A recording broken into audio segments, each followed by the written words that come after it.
What if the exact traits that society once labeled as brain damage, the very things that made a person seem just fundamentally incompatible with the world around them, Right. what if those traits turned out to be the exact neurological wiring needed to revolutionize a massive global industry? It's a really wild premise to think about. It really is. So, welcome to the deep dive. Today, our mission is to explore the life of Dr. Temple Grandin. We're using her comprehensive Wikipedia biography as our map for you today. Yeah, and it's quite a map. Oh, absolutely. We're going to examine how Grandin's highly unique mind completely altered our modern understanding of neurodiversity, fundamentally changed the physical landscape of animal agriculture, and forced us to confront some fascinating ethical paradoxes along the way. Because her story is, it's really a masterclass in how specialized ways of thinking can solve massive systemic problems that, well, neurotypical minds simply cannot even perceive. Yeah, they just don't see it. Exactly.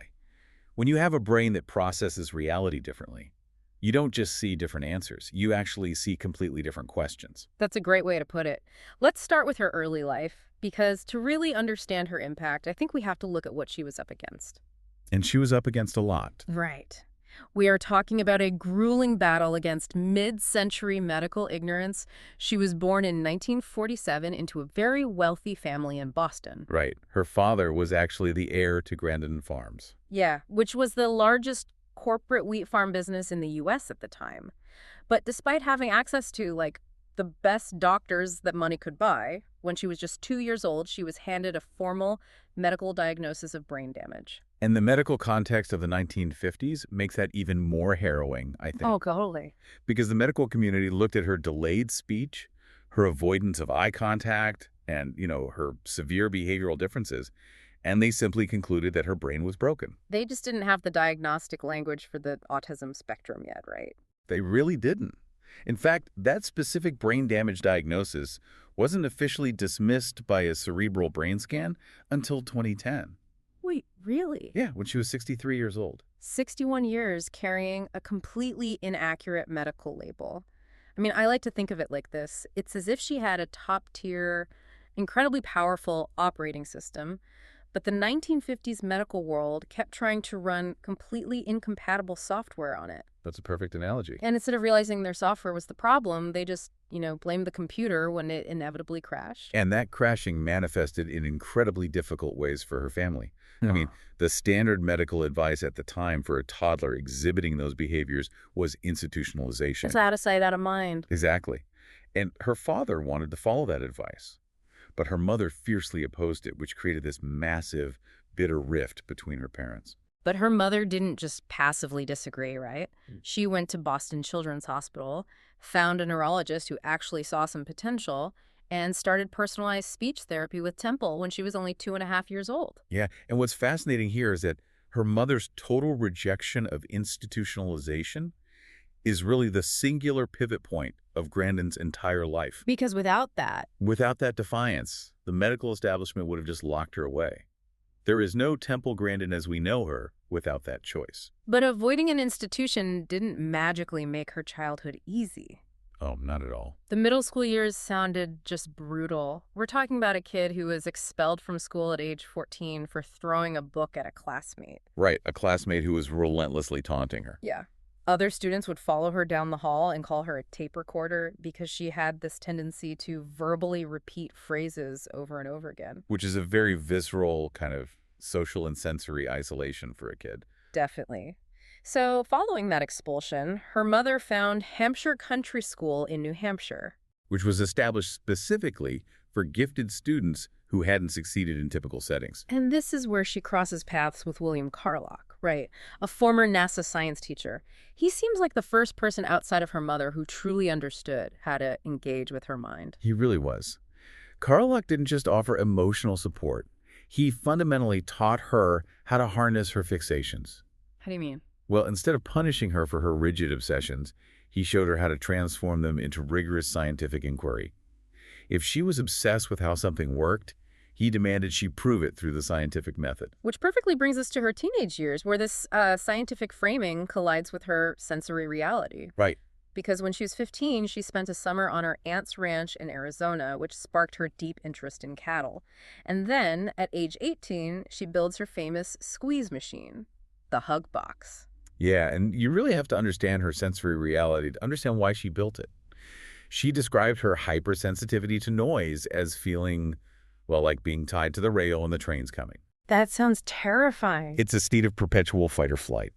So the squeeze machine was essentially two heavy wooden boards hinged together with an air compressor. Okay. She could climb inside, use a control valve to apply deep, firm physical pressure to the sides of her body, and that pressure would physically regulate her nervous system. It completely calmed her down. Wait, let me stop you there. So she builds a machine to physically trap herself between two wooden boards. Essentially, yes. Because to someone on the outside, like a university administrator, for example, that probably sounds like a medieval torture device, not therapy. It sounds completely counterintuitive, yeah. Yeah. And you're right, when she gets to college, the administration pushes back hard. They criticize the hug box, and they want it gone. But Carlock steps in again. He does. He tells her not to just argue with them, but to conduct actual scientific experiments to prove its physiological efficacy. And she does it. She does. She surveys dozens of college students, measures their physiological responses to the deep touch pressure, and actually proves that it significantly reduces anxiety and nervous system arousal. Okay, let's unpack this. How exactly does building a wooden box for human sensory relief translate into a master's and a PhD in animal science? It feels like a massive leap, right? It really does. And eventually becoming a professor at Colorado State University. How does that happen? Well, the bridge between those two things is how her specific brain processes information. Grandin is a visual thinker. She has said her memory works like a full-length, manipulatable movie in her head. Right. Because of her own severe sensory hypersensitivities, she possessed the unique ability to literally see the physical world from the perspective of a prey animal. When she walked into a cattle facility, she just didn't see what the neurotypical ranchers saw. What were the ranchers missing? They were missing all the sensory triggers. I mean, cattle have eyes on the sides of their heads. They have wide panoramic vision, but very poor depth perception. Are interesting. Right. So to a cow, a high-contrast shadow crossing a chute doesn't look like a shadow. It looks like a bottomless black pit. Wow. A dangling chain reflecting sunlight is a terrifying anomaly. A sudden change in lighting, or even a jacket draped over a fence, induces sheer panic. And Grandin realized this. So she could, walk through it in her head. Yes, she could mentally replay the cattle's walk through a facility and literally shift the lighting in her mind to see where the shadows would fall at different times of day. So she basically reverse engineered the entire slaughterhouse based on the sensory experience of the animal. Exactly. But while she's literally redesigning the physical architecture of the cattle industry, she's quietly building a completely different architecture for the autism community. A huge one, yeah. Because in 1986, she publishes her first book, Emergence Labeled Autistic. She becomes one of the very first adults to publicly document the internal lived experience of autism. And the impact of that was immediate. When she first spoke at an Autism Society of America conference in the mid-1980s, the room was just packed. Parents of autistic children were firing questions at her, just desperate to know why their children spun around in circles or, covered their ears when a vacuum turned on. And she could actually tell them. She could. By simply explaining her own internal sensory reality, explaining that the vacuum sounds like a literal jet engine going off in your ear, she brought audiences to tears. She provided a bridge of understanding that simply didn't exist in the medical literature at the time. But it's interesting because her own understanding of her identity evolved significantly too. Like early on, she actually referred to herself as a recovered autistic. She did use that phrase early in her career, but over time she completely abandoned it. She realized she wasn't recovered at all. Right, you don't recover from a neurological wiring. Exactly. She had simply learned through massive, exhausting daily effort how to adapt to the social norms of the neurotypical world around her. She was just masking her traits to survive in professional environments. She also refined how she viewed the spectrum itself. Initially, she assumed all autistic people thought in pictures just like she did. Which makes sense, based on her experience. Right. But by 2006, she realized the spectrum was far more complex, and she categorized 3 distinct types of specialized thinkers. Right. You have visual thinkers like her who think in photographic images. You have music and math thinkers who think in patterns and spatial relationships. And finally, verbal logic thinkers who think in word details and lists. And this specific categorization is really the core of her deeply pragmatic view of the human brain. She doesn't view autism as a monolith. No, no, no. And that intense pragmatism heavily informs her views on modern psychiatric diagnosis, which has actually generated a significant amount of debate in recent years. Right, the DSM-5 controversy. In 2013, the Diagnostic and Statistical Manual of Mental Disorders updated its criteria. They essentially absorbed several distinct diagnoses, like Asperger's syndrome, into a single broadened autism spectrum diagnosis. Right, they put it all under one umbrella. Yeah, and Grandin has been highly critical of this move. She argues that the spectrum has become so incredibly broad that it's lost its clinical utility. It's a very practical objection. It is. She points out that putting nonverbal individuals who cannot dress themselves in the exact same diagnostic category as mildly autistic people who work as highly successful engineers in Silicon Valley, she thinks that's practically useless. Her stance is driven entirely by function. She believes that a person who thinks in math patterns needs an entirely different educational toolkit than a person who cannot speak. Makes sense. For severely disabled nonverbal children, she strongly advocates for rigorous interventions. She explicitly supports applied behavioral analysis, or ABA, for these cases. And ABA is a highly structured therapy that breaks down basic life skills into hyper-repetitive steps with immediate reinforcement, right? Exactly. But concurrently, she believes the milder forms of autism, the quirky kids who might be the next great inventors, should be preserved and accommodated, not treated away. So, what does this all mean for how we understand neurodiversity today? Because her insistence on dividing the spectrum and her support for ABA, which a lot of modern neurodiversity advocates argue is traumatizing and focused purely on forced compliance. It's a huge point of contention. It really puts her at odds with a lot of current advocacy. Critics have even characterized her desire to prevent severe forms of autism while preserving mild forms as bordering on eugenic. Yeah, and she has explicitly and forcefully rejected that characterization. To really understand her stance, you have to look at how she solves problems. She doesn't operate in theoretical ideals. She operates in the physical reality of the subject in front of her. So it's about what's directly in front of her. Yes. Just as she doesn't treat a cow like a horse, she refuses to treat a nonverbal child who lacks basic safety awareness the same way she treats a teenager who just struggles to make eye contact. It's just an uncompromising pragmatism. Which perfectly bridges us to the most complex part of her legacy. Because that exact same uncompromising pragmatism is what makes her livestock work both completely revolutionary and fiercely controversial. If we connect this to the bigger picture, her physical impact on the beef industry is just staggering. She developed the center track double rail restrainer system, which is currently used by many major meat companies. How did that work compared to the old systems? Well, before her, cattle were often driven onto slippery, flat floors where they would panic, scramble, and injure themselves. It was chaotic. Her double rail system features a V-shaped conveyor where the cattle actually straddle a rail. Oh, okay. It lifts their feet slightly off the ground and supports them under their belly. Which completely mimics the sensation of her hug box. Precisely.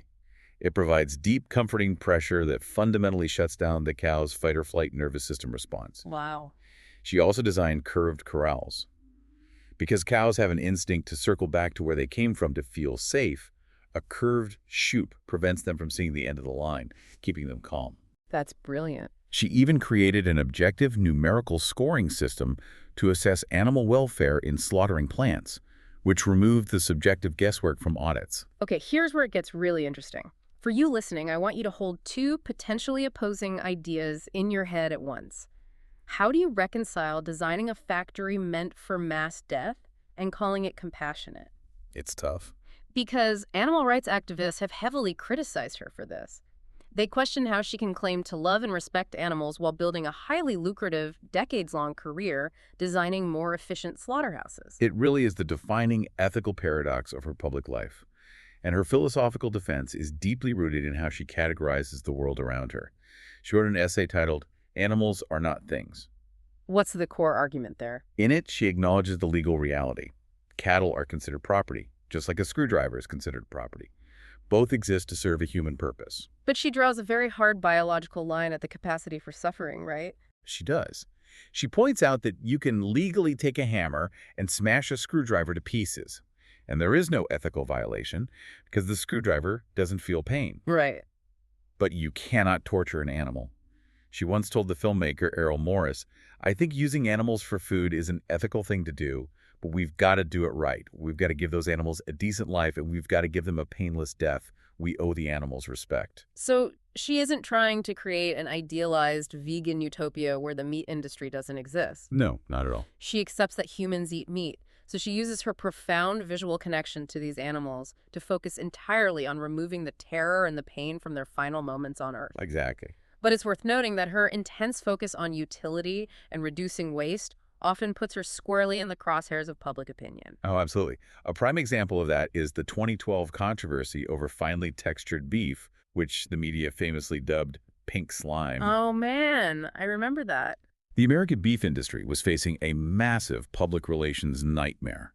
And while most public figures ran away from the issue, Grandin actually stepped forward and publicly defended the product Which begs the question, how do you defend pink slime? with pure, unsentimental practicality.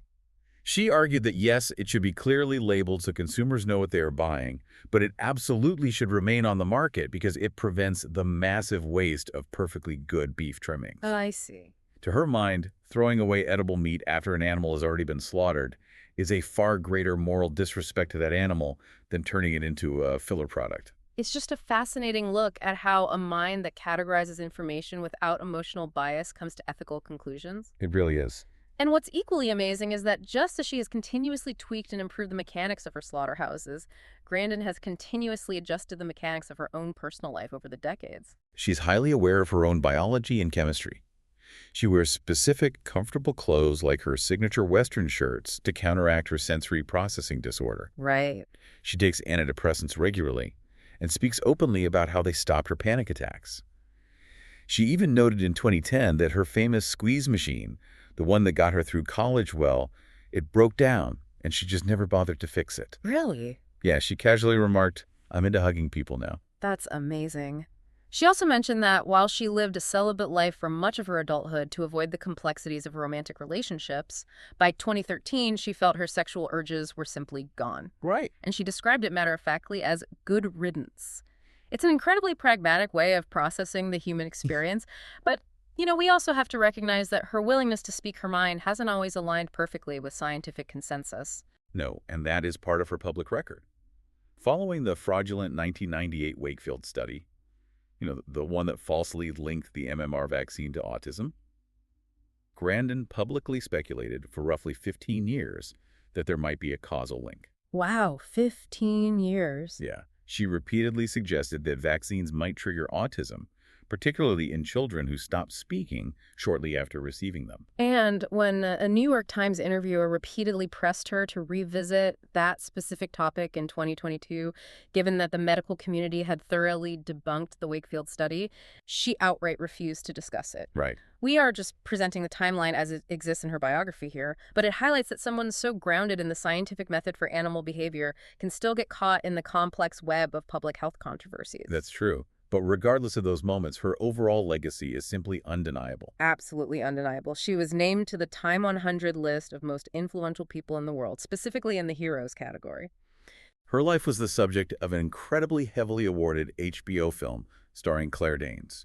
She holds countless honorary degrees. And looking ahead, in November of 2025, she is scheduled to be honored with the Portrait of a Nation Award from the National Portrait Gallery. Recognizing her transformative contributions to American history. Just think about what that trajectory means for you.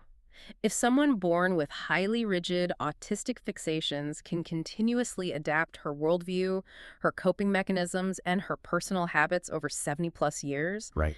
it absolutely challenges all of us to remain adaptable in our own lives. It really demonstrates that neurological differences are not static life sentences. They are dynamic frameworks. And if you understand the framework, you can figure out how it best interacts with the world.